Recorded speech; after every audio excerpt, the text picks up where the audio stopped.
اندر رہ کے ڈیفنس کرے، باہر جا کے آفینسو لڑائی کرے.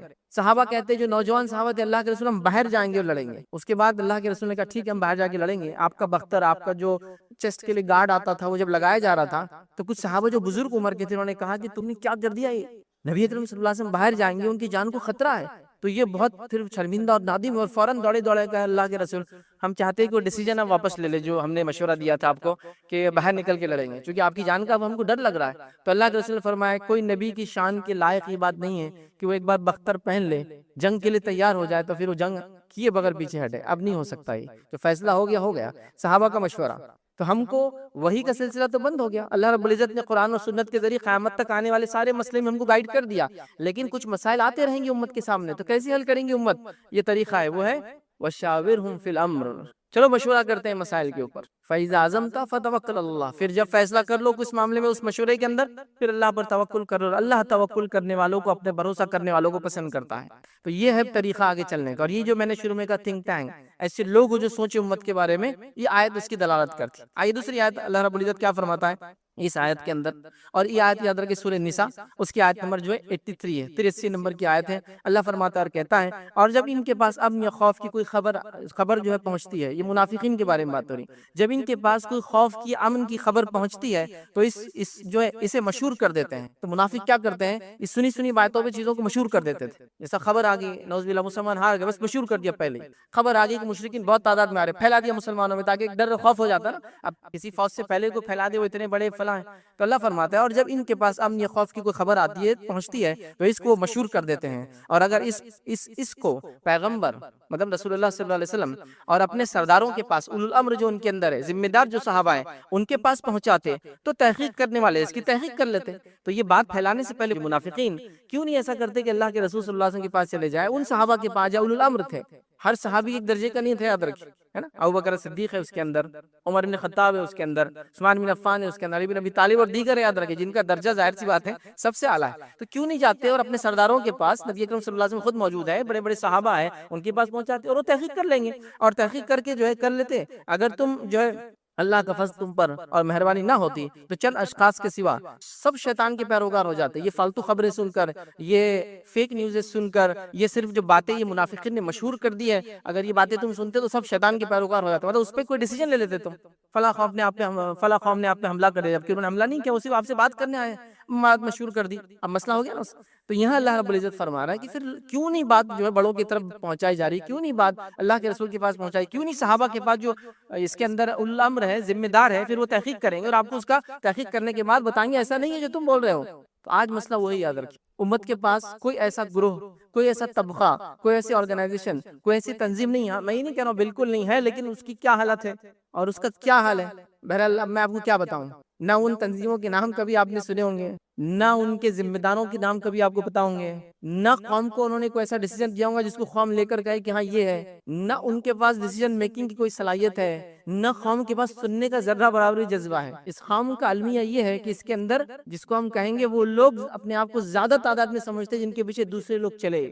مطلب قوم کسی کے پیچھے چلنا پسند نہیں کرتی، ہر آدمی یہ چاہ رہا ہے کہ میرے پیچھے لوگ چلیں. یہ سب سے بڑا مسئلہ ہے. تب کیسے ہوں گا اس معاملے میں یاد رکھیں. تو آج مسلمانوں کے پاس کوئی تھنک ٹینک نہیں ہے، کوئی انٹرنیشنل نیشنل لیڈرشپ نہیں ہے، کوئی ریلیجیس، پولیٹیکل یا سوشل لیڈرشپ بھی نہیں. یاد رکھیں. آئیے ہم دوسری قوموں کی مثال لیتے ہیں. دنیا کے اندر ایک بڑا مذہب ہے، مسلمانوں سے زیادہ ان کی تعداد ہے، عیسائیت. عیسائیت کے اندر ایک بڑا طبقہ جس کو کیتھولک بولتے ہیں، یاد رکھیں. ٹھیک ہے، کیتھولک ان کے اندر ایک بڑا طبقہ، یاد رکھیں. ان کے پاس ایک عالمی لیول کی لیڈرشپ ہے اور وہ پہلے سیاسی لیڈرشپ بھی تھی اور مذہبی لیڈرشپ بھی تھی. پچھلے 100 سال پہلے ان کو الگ کر کے ان کو سیاست سے الگ کر دیا گیا، وہ صرف مذہبی لیڈرشپ ہے. اور اس لیڈرشپ کو کہتے ہیں پوپ، پاپائیت بولتے ہیں، پاپا بھی بولتے ہیں، یاد رکھیے اس کو عربی کے اندر یا اردو کے اندر. تو پوپ جو ہے ان کا یہ پہلے ریلیجیس لیڈر بھی تھا اور جس کو کہتے ہیں یہ پولیٹیکل لیڈر بھی تھا. یاد رکھیے. جب اس کو ریلیجیس لیڈرشپ کی اس کی الگ کر کے کہا کہ تم سیاست کو چھوڑ دو، الگ ہو جاؤ، تو انہوں نے ڈیمانڈ کیا تو ان کو ایک ملک ہی بنا کے دے دیا گیا جو دنیا کا سب سے چھوٹا ملک ہے، اس کو بولتے ہیں ویٹیکن سٹی. چونکہ ظاہر سی بات ہے ان کو وہ ذہنی طور سے بھی رکھنا تھا کہ ٹھیک ہے آپ کو ایک الگ ہی ملک بناتے ہیں، اس کی کرنسی بھی اپنی ہے، اس کا اسٹیمپ بھی اپنا ہے اور دنیا کا سب سے چھوٹا ملک ہے. آدھے میل بائی آدھے میل کا وہ ملک ہے. یاد رکھیے. مطلب بمشکل 700 میٹر بائی 700 میٹر کا پورا کنٹری. یاد رکھیے. اس کو بولتے ہیں ویٹیکن سٹی، اٹلی کے اندر آتا ہے. تو اس کو سیاست سے الگ کر دیا، مذہبی اس کو رہنما کر دیا. تو پورے کیتھولک چرچ اس کو آج بھی مانتا ہے. مطلب یہ کہ اگر اس نے کہہ دیا کہ فلاں چیز ہو تو سارے لوگ بعمل ہو جاتے ہیں. تو ایٹ لیسٹ ان کے پاس ایک ریلیجیس لیڈرشپ ہے. آپ کے پاس بتائیے کون سی لیڈرشپ. اگر آپ یہ کہتے ہیں کہ ہم جو حرم کے امام کو جو لیڈر مان لیں گے تو ہم میں سے تو ایک بڑا طبقہ کہتا ہے وہ تو کافر ہے, تو وہ ظاہر سی بات ہے لیڈرشپ کیسی ہوں گی. ایک بڑا مسلمانوں کا طبقہ کہتا ہے کہ ان کے پیچھے تو نماز ہی نہیں ہوتی, حج عمرے کو جاتے ہیں تو الگ سے نمازیں پڑھتے ہیں, تو اب وہ لیڈرشپ بھی فیل ہو گئی. اب کس کو آپ لیڈر مانیں گے؟ مطلب ویٹیکن سٹی ان کا ایک چرچ ہے, اس کی ایک بہت مقدس جگہ ہے ان کے اعتبار سے, تو وہ اس کے لیڈر کو دنیا کا عالمی لیڈر مانتے ہیں. آپ کے پاس کیا ہے؟ آپ تو حرم کے امام کو مسلمان نہیں ماننے کو تیار ہے. اکثر لوگ ان کے پیچھے نماز نہیں ہوتی, وہ تو فلاں ہے. اور مطلب آپ کا اور ہم امت مسلمہ اکثریت کا یہ کہنا ہے کہ نعوذ باللہ اللہ تعالیٰ اپنے گھر کی بھی حفاظت نہیں کر پایا اور وہاں ایسے لوگوں کو مسلط کر دیا جن کے پیچھے میری نماز ہی نہیں ہوتی ہے. اللہ اللہ, اب کیا کریں گی امت بتائیے. تو امت کا یہ حال ہے. تو یہ ہوا ریلیجیس لیڈرشپ. اب سیاسی لیڈرشپ تو مجھے بتانے کی ضرورت نہیں ہے آپ کو. عالمی سطح پر کس کو بتائیں گے آپ کہ یہ ہمارا رہنما ہے؟ میں دیگر دنیا کے ممالک کے 50 بڑے بڑے ایسے اشخاص کے نام لے سکتا ہوں کہ آپ کہیں گے ہاں یہ عالمی لیڈر ہے. ان کو دیکھ کے لگتا ہے کہ ملک اور ملت کے لیے انہوں نے اور اپنے اسٹیٹ کے لیے کچھ نہ کچھ کیا. ایک فہرست ہے بھائی, ایک لمبی, مطلب اتنی لمبی ہے یہود و نصارہ کی اور دیگر اقوام عالم کی کہ میں اس کو گنا بھی نہیں سکتا ہوں. آپ کو ایسا بتائیے چلیے مسلمان دنیا کے اندر, عالم اسلام جس کو عام زبان میں کہتے ہیں, مسلم دنیا کے اندر جس کے اندر کم و بیش 50 سے زائد 56 سے 57 ملک ہیں, ان 56 سے 57 ملک کا ایک رہنما بتائیے جس کو آپ کہیں گے یہ ہمارا پولیٹیکل لیڈر ہے, یا یہ سیاسی فکر ہم سمجھتے ہیں اور یہ سیاسی فکر صحیح ہے. بتائیے آپ.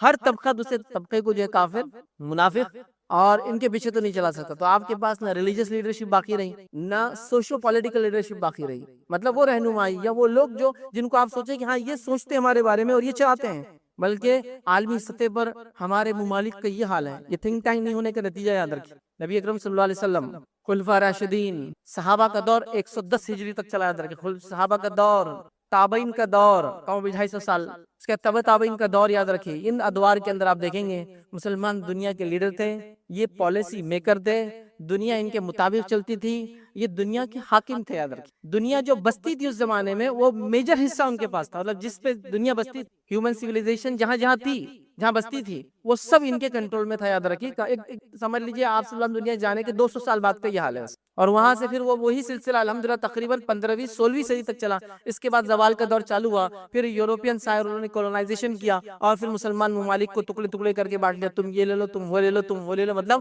مسلمانوں کی جان مال عزت اور ممالک جو ہے یہ ایک کیک کی مانند تھا, جو آ رہا ہے بس کاٹ رہا ہے, جتنا حصہ لینا چل تو کھا لے, اتنا حصہ اس کو دے دے, بچاؤ پھینک ڈالو, ان کی ضرورت نہیں. یہ حال کیا پھر. یاد رکھیں ہم بھول گئے, یاد رکھیں سب بھول گئے. یاد رکھیں کوئی لیڈر نہیں ہے, کوئی لیڈرشپ نہیں ہے, نہ کوئی ریلیجیس لیڈرشپ ہے, نہ کوئی سوشل لیڈرشپ ہے, نہ کوئی پولیٹیکل لیڈرشپ ہے, کچھ بھی نہیں. یاد رکھیں ہمارے پاس. کیوں امت اس حالت میں پہنچی؟ آپ کیسے اس حالت کو دور کیا جائے؟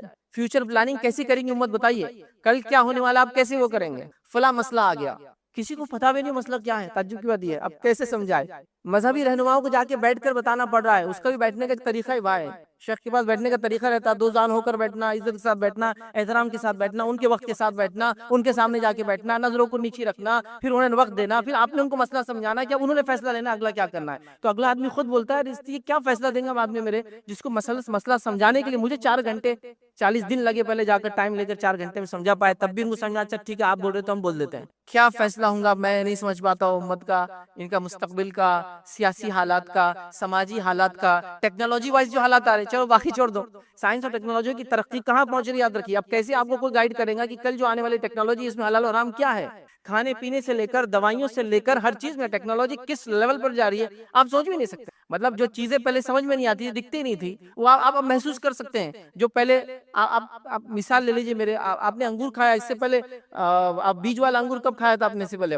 آپ سمجھ رہے؟ تو سائنس اور ٹیکنالوجی کہاں جا رہی ہے. یاد رکھیں آپ نے سنترا اور موسمبی تو کھائی تھی, لیکن اس کے بیچ کے کتنے فروٹس آ گئے, کتنے, اس کسی کینو بولا جا رہا ہے کہ سنترے کی طرف زیادہ, موسمبی کی طرف کم فلاں ہے. یہ سب سائنس ٹیکنالوجی کا نتیجہ ہے کہ کئی الگ الگ پھلوں کو ملا کر اگلے پھل دے رہے. اب نیکسٹ پلاننگ یہ کہ کئی جانوروں کو ملا کر اگلی نسل تیار کریں گے, جو جانور کھائیں گے نہیں کھائیں گے ہم. پھر پھلوں میں اور سبزیوں میں تو ٹھیک ہے ساری چیزیں حلال ہے ہمارے لیے, لیکن باقی دیگر جانوروں کے اندر تو حلال حرام کا مسئلہ ہے نا, کہ فلاں جانور سے فلاں کراس کر کے ہم فلاں بنائیں گے. جینیٹیکل انجینئرنگ جس کو کہتے ہیں, کس لیول پر جا رہی ہو. تو اگلا کیا کریں گے 10 سال بعد جو چیزیں آئیں گی, آپ سمجھ رہے ہیں؟ مطلب ایسی چیزیں آنا چالو ہو گئی. مطلب آپ جیسا پہلے لکڑی استعمال کرتے تھے, تو لکڑی کی آپ کوئی چیز بنائیں گے, پلین لیول بنائیں گے, لگائیں گے, وہ ٹائم تو پلائی ووڈ بول کی چیز آ گئی تھی. لکڑی کو لے کے کمپنی میں پروسیس کر کے ایسی پلین تختے بنا دی جا رہے تھے کہ آپ جیسے کاٹو اور بنا لو. تو آپ کو پتا ہے آج کل گوشت اور میٹ میں بھی ہوتا ہے, مطلب مختلف جانور گوشت لے کے اس کو چٹکا کر مارکیٹ میں بیچا جاتا ہے, اس کو جیلیٹن بولتے ہیں. یاد رکھیں مطلب ایسا ہے کہ آپ جتنے سائز کا میٹ چاہے اتنے سائز کا آپ کو مل جائے گا, اور آپ وہ کریں تو کیا یہ شرن کیا اس کی حکم ہوگا؟ ابھی آپ کو لگ رہا بہت دور ہے، 10 سال بعد ان چیزوں کو آپ بکتے ہوئے نظر آئیں گے آپ کو مارکیٹ میں، پھر ہمارا مسئلہ کیا ہوگا؟ کون ہم کو جواب دیں گا؟ دواؤں کے اندر فلاں فلاں ادویات میں فلاں فلاں چیزیں میں کون بتائیں گا امت کو؟ کوئی گائیڈنس ہی نہیں کہ فیوچر کیا ہونے والا امت کا، کون بتائیں گا؟ کوئی تیاری نہیں امت کی یاد رکھی، نہ بتانے والوں کو علم ہے، نہ سمجھنے والے شعور حاصل کریں۔ مطلب جہاں کچھ لوگ ہیں بھی جن کے پاس وہ صلاحیت ہے، وہ لیڈرشپ ہے، وہ سمجھا سکتے ہیں، خواہ ان کے پیچھے چلنے کو تیار نہیں۔ مسئلہ یہ بھی ہے چونکہ ہر آدمی کہہ رہا ہے میرے سے زیادہ ہوشیار تو دنیا میں موجود نہیں ہے کوئی، کیسے ہوں گا امت کا؟ یاد رکھیے اب اس کے بعد جب لیڈرشپ ختم ہو گئی، یاد رکھیے تھنک ٹینک نہیں رہا ہمارے پاس، انٹلیکچوئلس ہمارے پاس نہیں رہے، ان لوگوں نے آرگنائزیشن کریٹ نہیں کی، تو ہمارے پاس کوئی پالیسی نہیں رہی۔ یاد رکھیے کہ ہم کیسے جئیں گے، کیا کریں گے، کیا کھائیں گے، کب نہیں کھائیں گے، کیا پڑھیں گے، کیا نہیں پڑھیں گے، کہاں بچوں معصیت اللہ جن چیزوں سے ناراض ہوتا ہے ان کو ڈٹ کر کرتے ہیں، دنیا جن چیزوں سے ناراض ہوتی ہے اس کو چھوڑنے کی کوشش کرتے ہیں۔ مطلب اللہ جس سے ناراض ہو اس کی اتنی فکر نہیں ہوتی کہ اس کے چھوڑنے سے کیا ہوگا۔ دنیا اگر ناراض ہوتی ہے، حکومت اگر ناراض ہوتی ہے، ڈپارٹمنٹ اگر ناراض ہوتے ہیں، ہے نا، تو پھر ہم اس کے لیے سب کچھ کرتے ہیں۔ جیسا کہ میں یہ چاہتا ہوں کہ انکم ٹیکس میرے اوپر ریٹ نہ ڈالے، تو لہٰذا میں انکم ٹیکس ڈپارٹمنٹ کو وقتاً فوقتاً تمام وہ چیزیں فراہم کرتا رہتا ہوں اور ٹیکس پے کرتا رہتا ہوں۔ لیکن وہ خوف جو انکم ٹیکس ڈپارٹمنٹ کے تعلق سے دل میں ایک نظر آ رہا ہے، اتنا خوف زکوٰۃ کے معاملے میں نظر نہیں آتا ہے کہ اگر زکوٰۃ نہیں دوں گا تو جو ہے کائنات کا بنانے والا مالک میری پکڑ کرے گا۔ مطلب گویا انکم ٹیکس سے اس لیے ڈر لگتا ہے کہ ڈپارٹمنٹ پکڑ لیں گا، مال پر ہاتھ ڈالیں گا، ہے نا، عزت پر بات آ سکتی ہے، لوگ جب گرفتار ہو کے جائیں گے، نہیں پے کرتا تھا، ہے نا۔ لیکن یہی ڈر کبھی اللہ کے معاملے میں نظر نہیں آتا کہ اگر ہم زکوٰۃ برابر نہ دے تو اللہ بارش کو روک دیں گا، اللہ ہمیں جو ہے نقصان پہنچائیں گا، ہماری جان و مال کی حفاظت جو اللہ چھوڑ دیں گا۔ یاد رکھیں جس مال کی زکوٰۃ دی جاتی ہے اللہ اس کی حفاظت کرتا ہے، تو وہ ڈر نظر نہیں آتا۔ تو میں یہ کہنا چاہ رہا ہوں کہ آج دنیا کے بہت سارے خوف ہمارے دل میں ہیں، آج دنیا کی بہت سارے ڈر ہمارے دل میں ہیں، لیکن جیسا ڈر اللہ سے ہونا چاہیے، جیسا ڈر جہنم سے ہونا چاہیے جو اللہ رب العزت نے بنائی ہیں، جیسا ڈر اللہ کے غضب سے ہونا چاہیے کہ کہیں اگر ہم گناہ اور معصیت کے کام زندگی میں نہ چھوڑے تو اللہ غضب کریں گا، اللہ سخت پکڑ کریں گا، اللہ سخت پرسش کریں گا، اللہ جو ہم سے سوال کرنے والا ہے۔ اتنا ڈر نظر نہیں آتا جتنا دنیا کے معاملات میں، ٹیچر کیا سوال کریں گا، ایگزام میں پیپر میں کیا آ جائیں گا، ڈپارٹمنٹ کیا مجھے فلاں کریں گے، اگر یہ کام نہیں کروں گا تو اس کا اثر میں تجارت پر ایسا آئے گا۔ تو ہم دنیا کے سارے ڈر اپنے دل میں لیے ہوئے سوائے اس ڈر کے جو اللہ کا ڈر ہمارے دل میں ہونا چاہیے۔ اور یہ بہت اہم چیز ہے یاد رکھیے، خشیت الہی جس کو ہم اللہ کا ڈر، ٹھیک، اس لیے کہ جب یہ نکل جاتا ہے تو انسان بے باک ہو کر گناہ کرتا ہے، اور جب یہ ہوتا ہے تو ہر گناہ سے پہلے اس کو کہیں نہ کہیں دل میں ایک ملامت ہوتی ہے، اور بہت سی بار وہ ملامت، وہ گناہ اس کو آمادہ کرتے ہیں کہ انسان جو ہے نیکی کی طرف جو آئے۔ تو یہ بڑی اہم بات ہے، یاد رکھیے اس چیز کو سمجھنا یہ وقت کی ضرورت ہے۔ ہم جیسا دیگر چیزوں سے دنیا میں ڈرتے ہیں اس سے کئی گنا زیادہ ہمیں اللہ کا ڈر ہونا چاہیے، اور ایسا ڈر جو ہمیں صحیح سمت میں لے کر چلے، ایسا ڈر جو ہمیں گناہوں سے بچنے میں جو مدد کرے، ایسا ڈر، ایسا خوف، ایسی خشیت اللہ کی کہ جو ہمیں جو ہے معصیت کے کاموں سے روک لی، بڑی اہم چیز ہے۔ نبی اکرم صلی اللہ علیہ وسلم نے ایک حدیث میں بیان کیا تھا کہ 3 لوگوں کے تعلق سے ایک واقعہ تھا جو غار کے اندر چلے گئے تھے اور پتھر ڈھک گیا، تو جب تینوں نے یہ طے کیا کہ اپنی اپنی کوئی نیکی بیان کرے، اس کو وسیلہ بنے اللہ کے پاس تاکہ اللہ اس مصیبت کو دور کرے، اس میں سے ایک شخص نے یہ بات کہی کہ اللہ، میں نے، اس کے رشتے میں وہ بہن تھی، چاہے شاید اس کی ممیری بہن یا چچیری بہن تھی، میں نے یہ خسر ایک بری نیت ڈالی اپنے بہن پر، اور جب ایک بار جو ہے مشکل اور پریشانی کی حالت آئے اور وہ میرے پاس آئی مجھ سے مانگنے کے لیے، تو میں نے کہا کہ اگر تو میرے ساتھ منہ کالا کریں گی تو میں جو ہے تجھے یہ پیسہ دے دوں گا۔ وہ بیچاری مجبور تھی، اللہ وہ راضی ہو گئے میرے اس عمل پر، اور جب میں اس کے ساتھ منہ کالا کرنے کے لیے اس کے قریب بڑھا تو اس عورت نے مجھ سے کہا، جو کہ رشتے کی اس کی بہن تھی، اے اللہ کے بندے، اللہ سے ڈر۔ اور یہ الفاظ اس کے سنتے ہی جو ہے اللہ وہ کہتا ہے میں گھبرا گیا، اور صرف تیرے خاطر میں نے، حالانکہ کوئی دیکھنے والا نہیں تھا، میں نے اس گناہ کو ترک کر دیا، اللہ رب العزت نے اس مصیبت کو ان لوگوں سے دور کر دیا۔ تو یہاں دیکھیے اس خاتون کا اس شخص کو یہ کہنا، اے اللہ کے بندے، اللہ سے ڈر، اور اس شخص کا اس سے ڈر جانا اور اس گناہ کو چھوڑ دینا۔ تو میں بھی یہ کہنا چاہ رہا تھا کہ ہمارا اللہ سے ڈر، خوف الہی ایک دم صحیح سمت میں ہو، جو ہمیں آمادہ کرے، جو ہمیں مجبور کرے کہ جو ہے ہم گناہوں سے بچے، جو ہمیں آمادہ کرے کہ ہم جن چیزوں سے اللہ ناراض ہوتا ہے ان سے بچے، جو ہمیں آمادہ کرے کہ ہم منکر سے، برے کاموں سے اپنے نفس کو روکے، اور اللہ کا ڈر ہمیں آمادہ کرے، ہمیں آگے بڑھائے کہ ہم نیکی کریں، ہم ایسے کام کریں جو جہنم سے بچاتے ہیں اور جنت میں لے جاتے ہیں۔ ہم جو ہے ہر بار جو ہے امر بالمعروف، اچھائی کا حکم لوگوں کو دے، خود بھی نیکی کرے اور دوسروں کو اس کا حکم دے۔ تو ہمیں یہ بہت ضرورت ہے کہ ہم جو اللہ کے ڈر کو، خشیت الہی کو اپنے دل میں ڈالیں۔ اللہ رب العزت جو ہے ہماری سخت پکڑ کرنے والا ہے۔ اور ایمان کے تعلق سے نبی اکرم صلی اللہ علیہ وسلم اس حدیث کو یاد کیا، اس میں آپ نے فرمایا ایمان خوف اور امید کے بیچ میں ہے، ایمان ڈر اور امید کے بیچ میں. ایمان جو ہے ڈر اور امید، خوف اور امید کے بیچ میں، ایمان دونوں کے بیچ میں ہوتا ہے. ایک طرف خوف ایک طرف امید ہے. اور یہ بات نبی اکرم صلی اللہ علیہ وسلم نے تب بیان کی تھی جب ایک صحابی کے انتقال کا وقت قریب تھا. آپ صلی اللہ علیہ وسلم کے پاس پہنچے اور پوچھا کیسا لگتا ہے؟ تو کہا ڈرتا ہوں اللہ کے عذاب سے، اس کی جہنم سے. تو آپ صلی اللہ علیہ وسلم خاموش رہے، تھوڑی دیر بیٹھے رہے. پھر پوچھا اب کیسا لگتا ہے؟ تو صحابی نے کہا امید کرتا ہوں کہ اللہ رب العزت مجھے جنت دیں گا، مغفرت کریں گا. آپ صلی اللہ علیہ وسلم نے کہا ہاں جو اس حال میں مرا تو یقیناً وہ جو ہے درست تھا اور وہ ایمان پر تھا. اس لیے کہ ایمان خوف اور امید کے بیچ میں ہے. خوف ایک طرف اور امید. ڈرتا بھی ہوں کہ گناہوں کی وجہ سے پکڑ ہوں گی، امید بھی رکھتا ہوں کہ اللہ اس کے باوجود بھی انشاءاللہ معاف کریں گا. تو یہی بڑی اہم چیز ہے. لیکن یہ بات یاد رکھیے ایمان صرف امید کے ساتھ جڑا نہیں، خوف اور امید کے بیچ کا حصہ ہے. وہ ہم کیا کر رہے ہیں؟ صرف امید اور امید. میں نے یہ گناہ کیا اللہ انشاءاللہ معاف کر، میں نے فلاں کیا اللہ مجھے معاف کر، میں نے زکوٰۃ نہیں اللہ مجھے معاف کریں گے، میں نے نماز نہیں پڑھی اللہ مجھے معاف کریں گے، میں نے روزے نہیں رکھی اللہ معاف. ہم صرف امید اور امید رکھ رہے ہیں. خوف اور امید کے بیچ ہے اسلام ایمان. پہلے خوف کی کہیں میری زکوٰۃ پہ اللہ پکڑ نہ کرے، یا اللہ میں توبہ کرتا ہوں تو اس سے اور اب دوں گا، امید ہے کہ اللہ مجھے معاف کریں گے. سمجھ رہے؟ خوف اور امید کے بیچ میں ایمان ہے. خوف ہے مجھے کہ اللہ جو ہے میں نے فلاں معصیت کی تو پکڑ لے تو میں تو کہیں کا نہیں رہوں گا. امید کرتا ہوں اللہ میں نے تجھ سے توبہ کی تھی تو اس توبہ کو بھی قبول کریں گا. تو خوف اور امید کے بیچ میں یاد رکھیے ایمان ہے. دونوں کے بیچ کا وہ حصہ یاد رکھیے. تو ہمیں بھی جو ہے اپنی کیفیت ویسے ہی بنانا ہے کہ خوف اور امید کے بیچ ہمیں رکھنا ہے اپنے آپ کو. یہ بڑی اہم چیز ہے یاد رکھیے، خوف اور امید کے بیچ ہم رہیں. ورنہ آج ہم دیکھ رہے ہیں صرف امید کر رہے ہیں کچھ لوگ، اور کچھ لوگوں کا حال ہے صرف خوف کا معاملہ کر رہے ہیں. ویسے خوف کا معاملہ بڑا کمزور نظر آتا ہے. امید ہی ہم لوگوں کو زیادہ ہے کہ ہمیں اللہ معافی کر دیں گا بس، اور خوف کا کوئی ایسی حالات یا کوئی بات نظر نہیں آ رہی ہے ہمارے. تو اس بات کو ہمیں یاد رکھنا ہے اور ہمیں اپنے دل میں اللہ تعالیٰ کا حقیقی ڈر، حقیقی خوف ہمیں پیدا کرنا ہے. اس لیے کہ اس کے بغیر ہم ایمان کی نہ چاشنی اٹھا سکتے ہیں اور نہ ہی اس کے بغیر کوئی شخص حقیقی ایمان والا کہلا سکتا ہے. تو ہمیں اللہ کا ڈر ویسے اپنے نفسوں میں پیدا کرنا ہے جیسے اللہ کا ڈر پیدا کرنے کا حق ہے. یاد رکھیے حق ہے. آئیے چند باتیں میں آپ کے سامنے اسی عنوان کے تحت رکھنے کی کوشش کروں گا جو کہ ایک بہت اہم عنوان ہے. ایسا عنوان جو انشاءاللہ ہمیں گناہوں سے بچائیں گا. ایسا عنوان کہ اگر یہ ڈر پیدا ہو جائے تو ہم جو ہے انشاءاللہ عزیز بہت سارے نیک کاموں میں آگے بڑھیں گے اور معصیت کے اور برائی کے کاموں سے اپنی نفس کو روکتے رہیں گے. اللہ رب العزت نے اسی بات کو یوں فرمایا اپنی کتاب کے اندر سورہ سجدہ سورہ نمبر 32 آیت نمبر 15 سے لے کر 17 میں اللہ نے مومنوں کی کچھ صفت بیان کی. آئیے اس صفت کے بارے میں اللہ کیا فرماتا دیکھیے. اللہ فرماتا ہے انما یؤمن بآیاتنا الذین اذا ذکروا بها خروا سجدا وسبحوا بحمد ربهم ولا يستكبرون. اللہ رب العزت کہہ رہا ہے کہ اللہ فرماتا ہے ہماری آیتوں پر وہی لوگ ایمان لاتے ہیں، جنہیں جب کبھی نصیحت کی جاتی ہے، اللہ کی آیتیں سنائی جاتی ہے تو وہ سجدے میں گر پڑتے ہیں.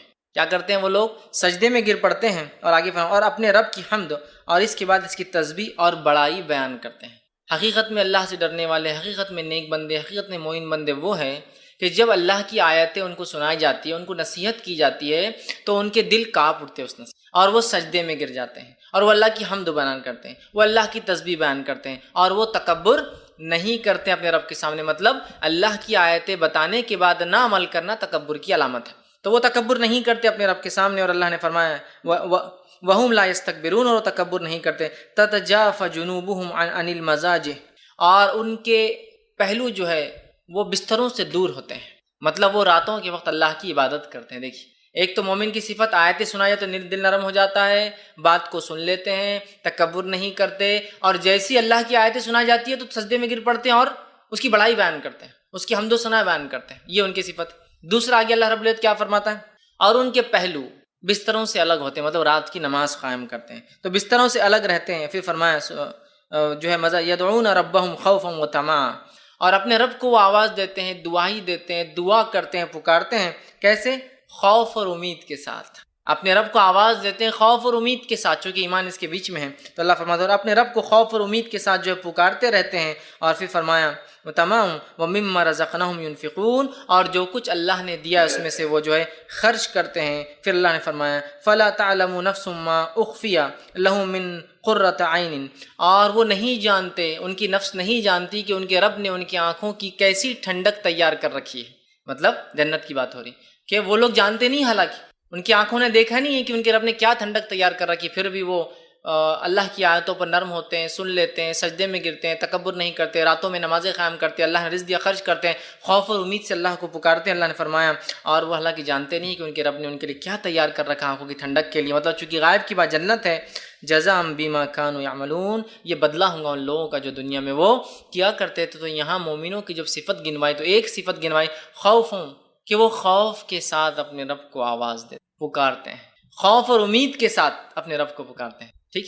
تو ہمیں بھی اس بات کو سمجھنا ہے کہ اللہ کا ڈر، خشیت الہی ایک بڑی اہم چیز ہے، اور اپنی نفسوں میں ہمیں پیدا کرنا ہے، اپنی اولاد کی تربیت اس پر کرنا ہے، اپنے آپ کو اس کے لیے تیار کرنا ہے، ورنہ اگر یہ پارٹ، یہ حصہ نکل گیا تو جس بے باکی سے آج دنیا کی محبت کا اظہار کرتے ہیں، دنیا کے پیچھے بھاگ رہے ہیں، وہ کبھی ختم ہونے والی، یاد رکھیے۔ جب تک کہ ایک انسان اللہ کا ڈر حقیقی معنوں میں اپنے دل میں نہ ڈال لے، جیسا کہ صحابہ، تابعین، تبع تابعین کی ہم زندگی دیکھیں، سلف صالحین کی، حقیقت میں وہ اپنے رب سے ڈرنے والے تھے اور خوف اور امید کے ساتھ اپنی زندگی جیتے تھے۔ آج افسوس کی بات ہے ہم صرف امید امید امید اور امید کے ساتھ جی رہے ہیں، جبکہ خوف اور امید دونوں کے بیچ میں ایمان ہے۔ خالی امید کے ساتھ ایمان جڑا نہیں ہے، خوف بھی ہو امید بھی ہو، اس دونوں کے بیچ میں ایمان ہے۔ تو ہم صرف جو ہے خوف کی بات، ہم ایمان کی بات مطلب جس کو کہیں گے، ہم صرف بات کریں امید کی، خوف بھی ہونا چاہیے۔ نبی اکرم صلی اللہ علیہ وسلم نے حدیث میں جو ہے اس تعلق سے اللہ کے ڈر، خشیت الہی کے تعلق سے بیان کیا، اور یہ جو ہے روایت جامع ترمذی کی ہے۔ آپ صلی اللہ علیہ وسلم نے فرمایا اور کہا، اللہ سے ڈرنے والوں کے تعلق سے حدیث ہے اور یہ حدیث قدسی ہے۔ آپ صلی اللہ علیہ وسلم نے فرمایا اور کہا، اخرج من النار من ذکرنی یوما او خافنی فی مقام۔ اللہ رب العزت فرماتا ہے اور کہتا ہے اخرج من النار، کہ اللہ رب العزت روز قیامت یہ حکم دیں گا فرشتوں کو، اخرج من النار، نکال لاؤ ان لوگوں کو جہنم کی آنکھ سے۔ حدیث قدسی مطلب حدیث قدسی وہ حدیث ہوتی ہے جس میں اللہ کے رسول صلی اللہ علیہ وسلم سیدھا اللہ سے بیان کرتے ہیں، تمہارا رب بیان کرتا، اللہ نے بیان کیا۔ تو اللہ کیا بیان کر رہا ہے سنیے، کہ اللہ تعالیٰ روز قیامت حکم دیں گا کہ آگ میں سے نکال لاؤ فرشتوں، کن لوگوں کو؟ من الناری ذکرنی یومن، جس نے مجھے یاد کیا ہو کبھی کسی دن، مطلب سچے دل سے۔ یاد تو ہم روز ہی کرتے ہیں اللہ کو، لیکن سچے دل سے نہیں ہے۔ قرآن بھی پڑھ رہے ہیں تو خیالات کہیں اور رہے، نماز بھی پڑھ رہے تو خیالات کہیں اور رہے، تسبیحات بھی پڑھ رہے تو سارے مسجد کا چکر لگا لے رہے کہ کون کیا کر رہا ہے، تو ہر چیز میں سچے دل سے جس نے مجھے ایک دن بھی یاد کیا ہو نکال لاؤ۔ اور آگے فرمایا یومن او اخافنی فی مقام، اور کبھی مجھ سے ایک بار ڈرا ہو اس کو بھی نکال کے لا لو جہنم سے۔ حقیقت میں کہ گناہ کرنے ہم جا رہے ہو اور اس گناہ کے وقت اللہ کے ڈر کی وجہ سے گناہ چھوڑ دے، لوگوں کے ڈر سے نہیں، یا رشتہ دار کیا کہیں، نہیں، صرف ایک کوئی نہیں تھا، جیسا کہ اس آدمی کا واقعات کیے جو اپنی بہن کے ساتھ ہی رشتے کی منہ کالا کرنا چاہتا تھا۔ وہ عورت نیک تھی لیکن مجبور تھی، اس نے آخر میں کہا جب آدمی بڑھنے لگا، اے اللہ کے بندے اللہ سے ڈر، اور وہ آدمی پیچھے ہٹ گیا۔ یہ اللہ کا ڈر، یہ بڑی اہم بات ہے، یاد رکھیے، یہ بڑی اہم بات ہے۔ تو اللہ کا ڈر، یا پھر یوسف علیہ السلام کو یاد کیجئے، جب جو ہے اس عورت نے یوسف علیہ السلام کے ساتھ منہ کالا کرنا چاہا، جسے مصر کی جو ہے بیوی نے، تو یوسف علیہ السلام کو کوئی دیکھنے والا نہیں تھا، بس اللہ کا ڈر، خشیت الہی، کہ وہاں سے بھاگ کھڑے ہوئے اور اپنے آپ کو انہوں نے محفوظ کر لیا اس عورت سے، اللہ نے ان کو بچا لیا۔ تو یہ بڑی اہم چیز ہے، اللہ کا ڈر، خشیت الہی۔ کوئی نہیں دیکھ رہا مجھے پھر بھی میں ڈرتا ہوں، تو ایک بار جس نے سچے دل سے یاد کیا ہو یا مجھ سے ڈرا ہو، لا ان کو بھی نکال لو جہنم سے باہر۔ مطلب وہ لوگ جن کے اعمال کی کمزوریوں سے، گناہوں کے باعث وہ جہنم میں چلے جائیں گے، ایک وقت جہنم کی سزا بھگت لیں گے، اس کے بعد ایک آواز دی جائیں گی کہ نکال لو ان لوگوں کو بھی جہنم سے، چونکہ اللہ کو تو بہانے چاہیے اپنے، کہ تو اللہ تعالیٰ اپنے بندوں کو سزا دینے کے لیے تھوڑی پیدا کیا ہے اس نے، وہ تو بہانے ڈھونڈتا ہے کہ کیسے کیسے ان کی مغفرت کر دو، ان کو معاف کر دو، تو آواز لگا جائیں گی نکال لو جن لوگوں نے مجھے کبھی یاد کیا ہو، اور نکال لو ایسے انسان کو جس نے جو ہے میرے سے کبھی ڈرا ہو، اس کو نکال کے لاؤ۔ تو دیکھیے اللہ کا ڈر کتنی اہم چیز، اور یہ حدیث قدسی تھی۔ اسی طرح ابن حبان، صحیح ابن حبان کی ایک اور روایت ہے، اور یہ بھی حدیث قدسی ہے۔ اللہ کے ڈر کے تعلق سے اتنی ساری باتیں قرآن حدیث میں آتی ہے، اس کو جمع کرنا ہی ممکن نہیں ہے۔ یہ بھی حدیث قدسی، دیکھیے آپ کیا فرماتے ہیں، اور یہ صحیح ابن حبان کی روایت ہے، خشیت الہی کا اس میں دیکھیے کیسا معاملہ ہے، اور اللہ کے رسول صلی اللہ علیہ وسلم فرماتے ہیں، اللہ فرماتا ہے، کیا فرماتا ہے، غور سے سنیے۔ اللہ فرماتا ہے وَعِزَّتِي، قسم ہے میری عزت کی۔ کون قسم کھا رہا ہے؟ اللہ تعالیٰ اپنی عزت کی قسم کھا رہا ہے، جو سب سے زیادہ باعزت ذات ہے، اور وہی ذات ہے جس سے تمام لوگوں کو عزت اور شرف دنیا میں ملتا ہے نا۔ ہم دنیا میں عزت کے الگ الگ پیمانے بناتے، کوئی مالداری، حسب، نسب، خاندان، عزت کے وہ پیمانے نہیں، پیمانہ یہ ہے کہ اللہ جس کو عزت دیتے بس وہی عزت والا ہے۔ وَعِزَّتِي، اللہ کہہ رہا ہے، تو عزت کی قسم ہے میری، خود اللہ اپنی قسم کھا رہا ہے کہ میری عزت کی قسم ہے، لا اجمع علی عبدی خوفین و امنین، میں کبھی بھی اپنے بندوں پر دو خوف اور دو امن کو ایک ساتھ جمع نہیں کروں گا۔ سبحان اللہ، کیا مانا؟ 2 خوف اور 2 امن کو اللہ ایک ساتھ جمع نہیں کریں گا؟ آگے خود اللہ رب العزت اپنے نبی کو بتا رہا ہے حدیث قدسی میں کیا مانا ہے. اللہ فرماتا ہے اذا اخافانی فی الدنیا، جو دنیا میں مجھ سے ڈرا، تو اللہ فرماتا دنیا امنتہ یوم القیامہ، تو میں اس کو قیامت کے دن امن دے دوں گا. پھر آگے فرمایا وَإِذَا أَمِنَنِي فِي الدُّنْيَا، اور جس کو دنیا میں امن دے دیا، اخافتہ فی الآخرہ، تو اس کو میں خوف دوں گا آخرت میں. اس کا کیا معنی ہے؟ معنی یہ ہے جو انسان دنیا میں اللہ سے ڈرتا رہا اور برائی سے رکتا رہا تو آخرت میں امن میں رہیں گا، اور جو انسان دنیا میں اللہ سے بے باک ہو کر جو چاہے کرا، مطلب دنیا کی زندگی امن سے گزار لیا، تو آخرت میں اللہ کا خوف اس کو ملے گا. میں 2 خوف اور 2 امن کو کسی بندے پہ اللہ فرمانا جمع نہیں کروں گا. جو دنیا میں خوف سے جی آخرت میں امن ملیں گا، جو دنیا میں امن سے جی آخرت میں خوف ملیں گا. یہ امن سے مراد دنیا میں من چاہا کام کیا تو آخرت میں جو ہے ڈریں گا، وہ جہنم میں جائیں گا، اور دنیا میں مجھ سے ڈر کر عمل سے رکتا رہا برے کاموں سے تو جنت میں امن کے ساتھ رہیں گا. تو اللہ رب العزت 2 امن اور 2 خوف کو اپنے بندے پر جمع نہیں کرتا ہے. تو دنیا میں ڈر گیا، آخرت میں نکل گیا، کامیاب ہو گیا. دنیا میں نکل گیا کہ جو چاہے کیا، آخرت میں ڈر گیا. سمجھ رہے ہیں؟ اور آخرت کا ڈر جہنم ہے، اور دنیا کا ڈر عمل کرنے کا دل تو چاہتا ہے لیکن اللہ نے چونکہ منع کیا نہیں کر سکتا. بس یہ ہے. بہت سے لوگ بولتے ہیں اللہ نے یہ دل میں ڈالنا ہی نہیں تھا بات گناہ کی، کتنا مزہ آتا تھا نا. تو جب دل میں گناہ کی بات رہتی نہیں تو پھر نیکی اور بدی کا معاملہ ہی کہاں ہوتا، اور جنت جہنم کا فیصلہ ہی کیوں کرتا؟ اللہ فرشتوں کے ساتھ ہم کو پیدا کرتا، بولتا جاؤ تم بھی گھومتے رہو. بس یہ ایک اللہ نے ایسا کیوں کیا، کیوں ہم کو پیدا کیا، یہ اس کی مرضی تھی، واللہ عالم، یہ ہم نہیں جانتے. اور مالک سے غلام کو کوئی حق نہیں ہے پوچھنے کا، سوائے اس کے کہ مالک خود بتا دے کہ بھائی کیوں میں نے کیا یہ، لیکن ہم کو حق نہیں چیلنج کرنے کا. اب کام یہ ہے کہ ہم پیدا کر دیے گئے، جو کہا جا رہا ہے بس عمل کیا جائے، بس ختم. یہ اب کام ہے ہمارا. اب ہم سوچیں گے نہیں اللہ نے ہم کو خامخواہ پیدا کر دیا، اب ہم سے سوال کریں، نہیں، ہو گیا. اب جو بتایا جا رہا ہے وہ کرنا ہے. کیوں کیا وہ بعد میں اللہ تعالیٰ کا فضل ہوگا ہم پہ رحم کی، بتا دے نہ بھی بتائے تو اس کی مرضی. سمجھ رہا بات کو؟ تو پیدا کر دیا، اب کام کرنا ہے ہم کو، اچھے نیکی کرنا ہے، یاد رکھیے. تو یہاں دیکھیے کہ اللہ تعالیٰ نے جس کو دنیا میں جس نے خوف کھایا تو ہم دیکھیے خشیت الہی کی اہمیت، آخرت میں امن میں رہ گیا. اور دنیا میں جس نے موج مستی کر لی، منمانی کر لی، دنیا کی زندگی گزار لی اس کے مطابق اچھی، تو آخرت میں اس کو بہت ڈرنا پڑے گا اپنے رب سے. تو 2 خوف اور 2 امن کبھی جمع نہیں کرتا اللہ تعالیٰ ایک بندے پر. صحیح بخاری کی ایک روایت ہے، اور اس روایت کے اندر بھی دیکھیے ایک شخص کا خوف الہی، اللہ کا ڈر، اللہ سے جو وہ ڈرتا تھا، گاڈ فیئرنگ تھا وہ، اس ڈر نے اس کے ساتھ کیا کیا ذرا سنیے. صحیح بخاری کی روایت ہے، ابو ہریرہ رضی اللہ عنہ حدیث کے راوی فرماتے نبی اکرم صلی اللہ علیہ وسلم نے فرمایا، کہا کہ تم سے پہلے زمانے میں ایک شخص تھا، اس شخص کی جب موت کا وقت قریب آیا تو اس نے اپنے بیٹوں کو بلا کر کہا جب میں مر جاؤں تو مجھے جلا دینا، جلا کے میری راکھ کو پیسنا اور مختلف پہاڑوں پر مختلف زمین پہ جا کر اس کو ہوا کے ساتھ اڑا دینا. کیوں؟ تو آگے وہ کہتا ہے جلا دینا اور میری راکھ پیس کر ہوا میں اڑا دینا. اللہ کی قسم اس نے مجھ پر اگر گرفت کی تو مجھے سخت سزا دیں گا، اور ایسی سزا کہ کسی کو اس نے نہیں دی ہوں گی. بیٹوں سے کیوں کہا اس نے مجھے جلا کے اڑا دینا؟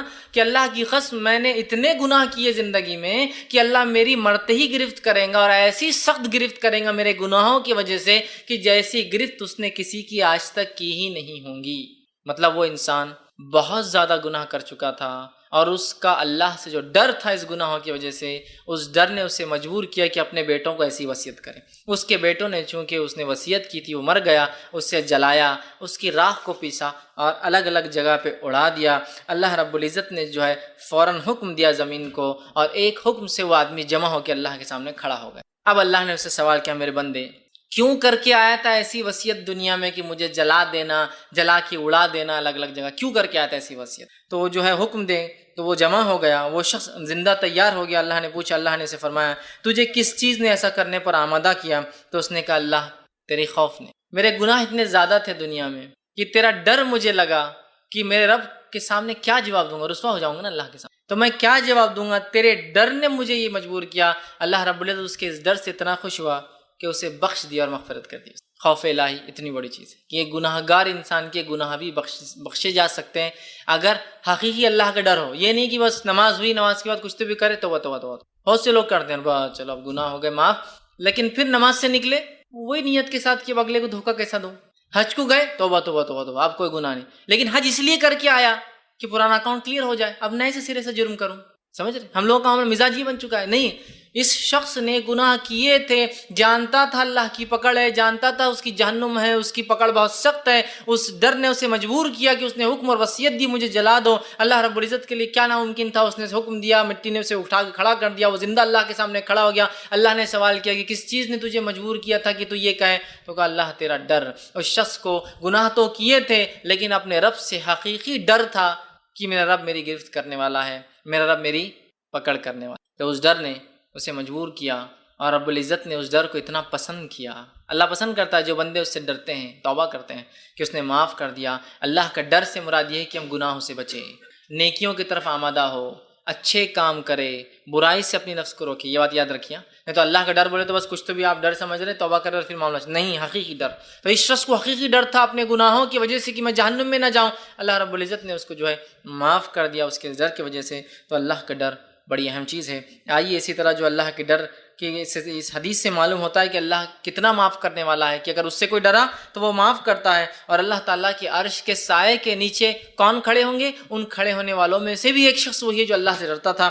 حدیث صحیح بخاری کی، اور آپ صلی اللہ علیہ وسلم نے فرمایا کہ سبعۃ یظلھم اللہ فی ظلہ یوم لا ظل الا ظلہ، کہ 7 لوگ ایسے ہیں جو اس روز سائے میں ہوں گے جس روز کی اللہ کے سائے کے علاوہ کوئی سایہ نہیں ہوگا۔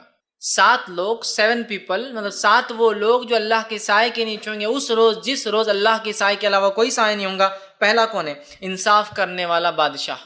پہلا شخص جو اللہ کے سائے میں روز قیامت ہوگا وہ انصاف پسند حکمراں، بادشاہ، خلیفہ، لیڈر یا جج جو ذمہ دار ہو لوگوں کے اندر فیصلہ کرنے، انصاف پسند پہلا انسان۔ دوسرا فرمایا اور کہا اس جوان کو جو شروع جوانی سے اللہ کی عبادت کرتا رہا ہو، ایسا نوجوان جس کی جوانی کی ابتدا سے جوانی کی انتہا تک وہ اللہ کی عبادت کرتا رہا ہو، مطلب اس کا جوانی کا فیز سٹارٹ سے اینڈ تک وہ اللہ کی عبادت میں گزرا ہو۔ اور انسان جوان ہوتا ہے 10 سال سے، بالغ ہو جاتا ہے نا 10 سال کے اسلام میں، اس لیے عبادتیں فرض ہو جاتی ہے۔ 10 سال سے شروع ہوتا ہے تو کم و بیش یہ عمر کا جو ہے 30، 33 یا 35 سال تک یہ چلتا ہے۔ کہ سب سے حدیث میں الفاظ ہے نا، انسان جنت میں اس حالت میں جائیں گا جو دنیا میں سب سے خوبصورت تھا، اور وہ اپنی عمر کے مرحلے میں 30 سے 33 کے بیچ کی عمر ہوگی، مطلب 30 سے 33 کی عمر اس کی ایسی عمر ہوتی ہے جس عمر میں سب سے زیادہ طاقتور ہوتا ہے، اور اس کے بعد پھر ڈھلان شروع ہو جاتی ہے 33 کے بعد، بیماریاں یہ وہ ڈھلتے جاتا ہے۔ تو اسی لیے میں بھی یہ کہہ رہا ہوں کہ 10 سے لے کر کم و بیش 30، 33، 35 تک یہ پیریڈ ہے، یہ جوانی کہلائیں گا، جو کہ آپ دیکھیے 25 سال کا کم و بیش مرحلہ ہو رہا ہے۔ تو جس کی ابتدا جوانی کی کیسے ہوئی؟ جس کی جوانی کی ابتدا ہوئی عبادت میں، اور جس کی جوانی کی انتہا مطلب اس نے اپنی ساری جوانی کو اللہ کی عبادت میں گزارا، ایسا بھی انسان جنت میں ہوگا۔ یہ بڑی اہم چیز ہے۔ اور آج افسوس کی بات ہے ہم نوجوان اپنی زندگیوں کو کیا کرتے ہیں؟ گناہ اور معصیت میں گزارتے ہیں۔ دیکھیے آپ کالج لائف، اسکول لائف کے ایک مرحلے سے آدمی جب ہائر اسکول میں آتا ہے وہ جوان ہو جاتا ہے، 8th اسٹینڈرڈ، وہاں سے لے کر اپنے زندگی پورے کالج لائف، ہمارے نکاح اور ہماری عمر کے 30-35 سال تک ہم صرف معصیت اور گناہ کے کام کریں اللہ، اور اس کے بعد پھر توبہ توبہ توبہ توبہ توبہ، جب عمر ڈھلنے لگی، بیماریاں لا کے لپٹ گئی، اور جس میں ساتھ دینا چھوڑ دیا، سماج نے ساتھ دینا چھوڑ دیا، مال کمانے کی طاقت نہیں رہی، تو پھر توبہ چالو ہو گئی اور اللہ سے بس گڑ گڑا رہے ہیں، دعائیں کر رہے ہیں۔ تو جس نوجوان کی جوانی اللہ کی عبادت میں گزریں گی، دوسرا وہ شخص ہے۔ تیسرا وہ شخص ہے جو شخص جس کے دل مسجد میں لٹکا ہوتا تھا، کہ ایک نماز پڑھتا ہے تو دوسری نماز تک اس کا دل لٹکا ہوا ہوتا ہے بیچ میں، کہ کیا ہو رہا ہوگا، کہ میں لیٹ نہ ہو جاؤں، کہ مجھ سے نماز نہ چھوٹ جائے، کہ تاخیر نہ ہو جائے، کہ جماعت نہ مجھ سے چھوٹ جائے، کہ رکعتیں نہ مجھ سے، اس کا دل مسجد میں اٹکا ہوا ہوتا ہے۔ تیسرا شخص وہ ہے۔ چوتھا شخص وہ ہے وہ آدمی جس نے اللہ کے لیے دوستی کی ہو اور زندگی بھر دوست رہا ہو، اور اس کی جدائی تک اس دوست سے اس کی دوستی، مطلب جمع بھی ہوا اللہ کے لیے اور جدا بھی ہوا اللہ کے لیے، مطلب 2 لوگ جو ملتے ہیں اللہ کے لیے اور جدا ہوتے ہیں اللہ کے لیے۔ تو ایک معنی یہ کہ دنیا میں اگر ملے بھی تو اللہ کے لیے، اگر الگ بھی ہو رہے تو اللہ کے لیے۔ ایک معنی یہ کہ ملنے سے ختم ہونے تک اللہ کے لیے ساتھ رہے، مطلب شروعات بھی دوستی کی اللہ کے لیے بھی، اور مر بھی گئے ٹوٹنے تک اللہ کے لیے ہی دوستی رہی۔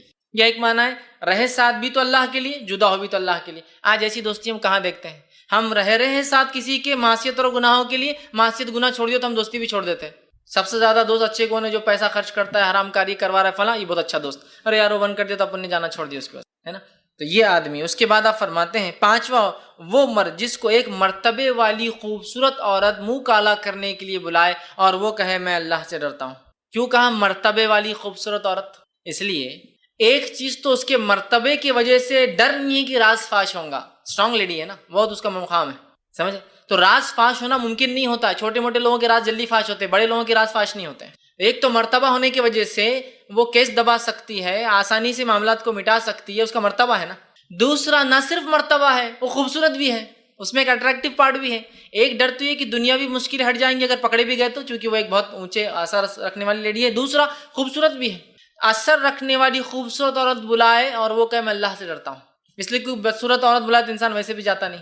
اثر وثر نہیں تو اس کو کوئی اٹریکشن, سمجھ رہے آپ؟ تو خوبصورت بھی ہے, اثر رکھتی ہے اور بلا رہی ہے, اور یہ تب کہہ رہا ہے, حالانکہ ڈر نہیں ہے, دنیا کا ڈر نہیں, میں اللہ سے ڈرتا ہوں. اس کے بعد آپ فرماتے ہیں چھٹا وہ جس نے اکیلے جو ہے تنہائی میں چھپا کر صدقہ دیا ہو, ایسا صدقہ دیا ہو کہ ایک ہاتھ سے دیا ہو تو دوسرے ہاتھ کو نہ پتا, سیدھے ہاتھ سے دیا ہو تو الٹے ہاتھ کو نہ پتا. ایسا خاموشی میں اس نے ڈونیشن دیا, صدقہ دیا, چندہ دیا, عطیات دیتا تھا کہ ایک ہاتھ سے دیا تو دوسرے ہاتھ کو پتا نہیں. اس کا یہ ہرگز معنی نہیں کہ ایک ہاتھ چھپا کر دینا ہے. معنی یہ ہے کہ اس نے جب دیا تو کوئی شہرت نہیں چاہیے, کوئی نام نہیں چاہا, کوئی ریاکاری نہیں تھی, کوئی نہیں چاہتا تھا کہ وہ سلام کرے جھک کر کہ مجھے زکوٰۃ چندے صدقات دیتے ہیں, کچھ نہیں, دے دیا, معاملہ ختم ہو گیا. اور ساتواں وہ انسان عرش کے سائے میں ہوں گا. آپ سے فرماتے ہیں اور کہتے ہیں وہ شخص جس نے اکیلے میں تنہائی میں اللہ کو یاد کیا ہو اور اس یاد کرنے سے اس کی دونوں آنکھیں بہہ پڑی ہو, دونوں آنکھوں سے آنسو نکلا ہو. 7 لوگ جو اللہ کے سائے میں ہوں گے جس دن کوئی سائے نہ ہوگا, آخری 7واں انسان وہ ہے جو اللہ کے ڈر سے رویا ہو. ٹھیک, حدیث کے الفاظ ہے وہ شخص جس نے اکیلے تنہائی میں اللہ کو یاد کیا تو اس کی دونوں آنکھیں بھیگ گئی, بہہ پڑی. اور یہاں دیکھیں حدیث کے الفاظ, اکیلے تنہائی میں رویا ہو. اجتماعیت میں آدمی بہت رو لیتا ہے. مثال کے طور پہ کسی کا انتقال ہوا ہو تو آپ دیکھیے ہر تھوڑی دیر میں ایک لہر آتی غم کی اور رونے کی. جب کوئی نئے رشتے دار انٹروڈیوس ہوتے جاتے ہیں تو اتنی دیر سب کو رونا آتا. اب وہیں کوئی آدمی اکیلا کھڑے رہ کر روئے نہیں دیکھیں گے آپ کو کوئی. اکیلے رونا یہ آدمی کو تبھی آ سکتا ہے جب وہ بے انتہا اور بے لوث کسی سے محبت کرتا ہے انتقال پر. تو اسی طرح اللہ سے اکیلے میں ڈر کر رویا. اجتماعیت میں کوئی بھی رو لے رہا ہے, دعائیں ہوتی اجتماعیت, دیکھیں لوگ کتنا زور زور سے رو رہے ہیں. ان کے رونے کے مقابلے میں ان کی زندگی کے عمل نظر نہیں آ رہے کہ زندگی میں اتنا ڈر, جتنا رو رہا ہے اتنا ڈرتا ہو کہ معاملات میں اتنا صحیح ہو. تو اجتماعیت میں تو رو لیتے ہیں. علی بن ابی طالب رضی اللہ عنہ کے زمانے میں ایک انسان مسجد میں رو رہا تھا تو آپ نے فرمایا تیرا بہتر ہوتا اکیلے میں رونا, اس لیے کہ اکیلے میں رونے سے یہ فضیلت کو حامل ہو جاتا کہ اللہ کے لیے رویا نا اکیلے میں. تو دیکھیں حدیث, اکیلے میں اللہ کے لیے رویا. اجتماعیت میں لوگوں کے سامنے انسان رو لیتا ہے, اکیلے میں رونا یہ اصل چیز. تو اکیلے میں اللہ کے لیے رویا. خشیت الہی دیکھیے کہ اگر جو روتا ہے تو وہ عرش سائے میں ہے, جو ڈرتا ہے مر گیا تو جنت جا رہا ہے, مغفرت ہو جا رہی ہے. اللہ 2 خوف کو اور 2 امنوں کو جمع نہیں کرتا. اللہ نے اعلان کر دیں گا روز قیامت جو جہنم میں چلے بھی جائیں گے, نکال لاؤ جو ایک بار بھی ڈرا ہوں اس. کتنی فضیلتیں خشیت الہی کی, اللہ کے ڈر کی, اور اس کے ڈر کی بنیاد پر اپنے اعمال کو تبدیل کرنا ضروری ہے. ورنہ صرف ڈر کی بات ہو رہی ہے, اعمال ویسے ہی چل رہے ہیں. ڈر کا معنی ہی تو یہ ہے. اسی طرح جو ہے مستدرک حاکم کی جو ہے ایک روایت ہے, اللہ کے رسول صلی اللہ علیہ وسلم فرماتے اور کہتے ہیں من ذکر اللہ ففاضت عیناہ من خشیت اللہ حتی اصیب الارض من دموعہ لم یعذب یوم القیامہ. دیکھیے حدیث کیا آپ نے فرماتے ہیں جو اللہ کو یاد کرے, اللہ کے خوف سے اتنا روئے کہ اس کی آنکھیں جو اس کے آنسو زمین پر گر پڑے تو قیامت دن اسے عذاب نہیں ہوگا. جو انسان اللہ کے ڈر سے روئے اور ایسا روئے کہ اس کے آنسو زمین پر گر پڑے, ایسے شخص کو اللہ رب العزت روز قیامت عذاب نہیں دیں گا. کتنی باتیں آ رہی ہے اللہ کے ڈر کے لیے. مغفرت کے وعدے, مغفرت کی جا رہی ہے. جہنمیوں کو صرف ڈر کی وجہ سے نکالا جا رہا ہے, عرش کے سائے میں صرف ڈر کی وجہ سے رکھا جا رہا ہے. یہاں فرمایا جا رہا ہے جس کے آنسو گرے ہو زمین کے اوپر دونوں آنکھوں سے نکل کر. اور ظاہر سی بات ہے آنسو زمین پر تبھی گرتے ہیں انسان جب بہت روتا ہے. جیسا صحابہ کا معاملہ دیکھیے, عمر ابن خطاب رضی اللہ عنہ کے تعلق سے آتا ہے کہ آپ اتنا روتے تھے خوف سے, خبر کے عذاب سے, آخرت کی ہولناکیوں سے, کہ آتا ہے کہ آپ کے آخر وقت میں عمر کے دونوں آنکھوں کے پاس جو ہے 2 لکیریں بن گئی تھی جس سے آنسو کنٹینیو گرنے کی وجہ سے, مطلب فیشیل ایکسپریشنز پہ 2 لائنیں آ گئی تھی جس سے آنسو گرتے تھے ہمیشہ. عثمان ابن عفان رضی اللہ عنہ کے تعلق سے آتا ہے اتنا کثرت سے روتے خبر کے پاس جب بھی بیٹھتے, چونکہ خبر سٹارٹ ہے, سوال جواب شروع ہو رہے ہیں, اللہ کا ڈر ظاہر سی بات انسان کو فرسٹ فیز میں ہو رہا ہے, تو اتنا روتے تھے کہ آپ جب روتے تھے خبر کے پاس تو آپ کے آنسو سے داڑھی بھیگ کر داڑھی سے جو ہے آنسو نیچے ٹپکتے. یہی معنی ہے حدیث کا. جو اللہ کے ڈر سے رویا, رونے کی وجہ سے آنسو زمین پر ٹپکے. آنسو زمین پر تبھی ٹپک سکتے جب چہرے سے نکل کر وہ داڑھی سے ہوتے ہوئے نیچے کی طرف آتے ہیں. اتنا رویا. تو ایسے شخص کے بعد اللہ فرماتا ہے میں اسے روز قیامت عذاب نہیں دوں گا, کیونکہ میرے ڈر سے رویا ہے نا. اور جب کوئی انسان حقیقت میں اللہ کے ڈر سے روتا ہے اس کی زندگی تبدیل ہو جاتی ہے. یہ بات ہمیشہ یاد رکھیے, ورنہ میں ایک بار رو رہا ہوں پھر اگلی بار اگلا دھوکہ, پھر دوسری بار رو رہا ہوں پھر تیسری بار دھوکہ, نہیں, اس کی زندگی چینج ہو جاتی ہے جب وہ اللہ کے لیے روتا ہے. یہ بڑی اہم چیز ہے. تو جو رویا ہو، آنسو نکلے ہو، زمین بھیگی ہو، اللہ نے کہا کہ میں اس کو عذاب نہیں دوں گا کیونکہ وہ میرے لیے رویا ہے. کتنی بڑی بات ہے، کتنی اہم چیز ہے. اور اللہ کے نیک بندوں کا یہ شیوا اور طریقہ رہا ہے کہ وہ خوب روتے تھے، خوب ڈرتے تھے. اور رونا ظاہر سی بات ڈر کی علامت ہوتی ہے، عاجزی کی علامت. تو اللہ کے نیک بندے، حتیٰ کہ انبیاء جو گناہ نہیں کرتے تھے، معصوم عن الخطا ہے، انبیاء تک کثرت سے روتے تھے. اس لیے میں کہہ رہا ہوں نیک لوگوں کی پہچان ہے رونا. وہ گناہ نہیں کرتے پھر بھی روتے ہزاروں خطا. ہم تو گناہ کر کے بھی ڈٹے ہوئے ہیں، وہ گناہ نہیں کر کے بھی روتے ہیں. یہی صفت اچھے بندوں کی ہے جو ڈرتے اللہ سے ہو. اور جتنا ٹاپ کا اسٹوڈنٹ ہوتا ہے نا، وہ اپنے رزلٹ سے اتنا زیادہ خوف کھاتا ہے. بہت سے لوگ بولتے ہیں انبیاء کیوں روتے تھے، ان کو کیا گناہ تو نہیں کیے تھے. نہیں، جتنا ٹاپ موسٹ اسٹوڈنٹ ہوتا ہے اس کو لیسٹ میں بھی سب سے کم مارکس کٹ ہونے کا بھی ڈر ہونے سے اس کو ڈر لگتا ہے کہ ٹھیک ہے میں نے 100% پیپر لکھا، لیکن ڈر ہے کہ آدھا مارکس ہینڈ رائٹنگ کی وجہ سے تو نہیں کٹ ہو جائے. اس کو ڈر لگ رہا ہے، فیلئر کو نہیں ڈر لگتا ہے. تو یہ انبیاء ٹاپ موسٹ لوگ ہیں دنیا کے، اس لیے خوف کھاتے رزلٹ سے. تو انبیاء کا یہ شیوا تھا کہ گناہ نہیں کرتے تھے پھر بھی روتے تھے. آج ہم گناہ کرتے روتے نہیں ہیں. آدم علیہ السلام نے جو خطا کی اس کے تعلق سے ایک روایت آتی، کثرت سے آدم علیہ السلام رویا کرتے تھے اس خطا کے لیے. نوح علیہ السلام کے تعلق سے اسلاف لکھتے کہ نوح کا نام نوحہ سے پڑا، اتنا روتے تھے. اتنا نوحہ سمجھتے نا، نوحہ رونا، اتنا روتے تھے نوح علیہ السلام کہ ان کا نام نوح رکھ دیا گیا نوحہ کی وجہ سے. کیا کثرت سے روتے تھے. کئی انبیاءوں کے تعلق سے آتا ہے کہ بکثرت رویا کرتے تھے، حالانکہ گناہ نہیں کرتے تھے، روتے تھے عاجزی کی وجہ سے کہ اللہ کی تھوڑی سی بھی پکڑ کر لے. جو خطائیں، چھوٹی خطائیں تو سب سے ہوتی ہیں، اس سے پکڑ لے. تو آدم کو کہا پھلنا کا، علیہ السلام کھا لیا، خطا تو ہوئی ہے نا. نوح علیہ السلام ڈر رہیں گے، روز قیامت ڈریں گے. صحیح مسلم کی روایت ہے کہ کہیں اللہ مجھے آج میری بددعا کی وجہ سے نہ پکڑ لے جو میں نے اپنی قوم کے خلاف کی تھی. ابراہیم علیہ السلام ڈریں گے جو میں نے توریا بات کو گھما کے پیش کیا تھا 2-3 موقعوں کے اوپر کہ اللہ مجھے نہ پکڑ لے. موسیٰ علیہ السلام ڈریں گے کہیں وہ خپتی کو جو میں نے مکہ مارا تھا، میرا مقصد اس کو مارنا ہے لیکن مر گیا ہو، میں کوئی پکڑ میں نہ آ جاؤں. بڑے ہیں، ڈر رہے ہیں لیکن خوف کرتے ہیں. تو بڑی اہم چیز ہے اللہ کا ڈر. آج وہ ڈر ہمارے دل سے جو نکل گیا ہے. مستدرک حاکم کی ہی روایت ہے، خود نبی اکرم صلی اللہ علیہ وسلم کے تعلق سے آتا ہے. اور عبداللہ ابن عباس رضی اللہ عنہ فرماتے اور کہتے ہیں جب اللہ رب العزت نے یہ آیت نازل کی، یا ایھا الذین آمنوا قوا انفسکم واہلکم نارا، سورہ تحریم سورہ نمبر 66 آیت نمبر 6، جب یہ آیت نازل ہوئی تو آپ صلی اللہ علیہ وسلم سے تلاوت فرمایا تو ایک نوجوان بے ہوش ہو گیا. ایک نوجوان مطلب ایک نوجوان صحابی بے ہوش ہو گئے، اور بے ہوش ہو کے بہت زور سے شیورنگ اس کو ہلنے لگے. ہو بے ہوشی میں ہوتا ہے نا کبھی آدمی، وہ ہوتا ہے بہت تیزی سے ہلنے لگے. نبی اکرم صلی اللہ علیہ وسلم جو ہے اس شخص نوجوان کے نزدیک اور فرمایا کہو لا الہ الا اللہ. اس نوجوان نے کہا لا الہ الا اللہ تو آپ صلی اللہ علیہ وسلم نے اسے بشارت دی اور کہا کہ جو ہے تمہیں میں جنت کی بشارت دیتا ہوں. کیونکہ اس نے جب آیت سنی قوا انفسکم اہلیکم نارا تو اس جہنم کے تذکرے نے اس کو بے ہوشی میں ڈال دیا اٹھا کہ ہو سکتا ہے اس کے گناہ ہوں گے، ہو سکتا ہے وہ یہ سوچ رہا ہوں گا میرے گھر والوں کو میں کیسے بچاؤں. وہ بے ہوش ہو گئے. تو صحابہ نے کہا اللہ کے رسول یہ بشارت جو آپ نے ابھی دی جنت کی، کیا اس کے لیے ہے ہمارے لیے بھی ہے؟ اس کو کیوں دی؟ تو آپ نے کہا صرف نوجوان کے لیے. تو کہا ہم نے کیا کیا جو ہمیں بشارت نہیں ہے؟ تو اللہ کے رسول صلی اللہ علیہ وسلم نے فرمایا یہ اس کے لیے مخصوص ہے، اس لیے کہ ذالک لمن خاف مقامی وخاف وعید. قرآن کی آیت آپ نے پڑھ کے سنا رکھا، اس لیے کہ یہ اپنے رب کے سامنے کھڑے ہونے سے اور خشیت الہی سے گر پڑا، ڈر گیا نا. جیسی آیت پڑھ گی قوا انفسکم واہلیکم نارا، گر گیا.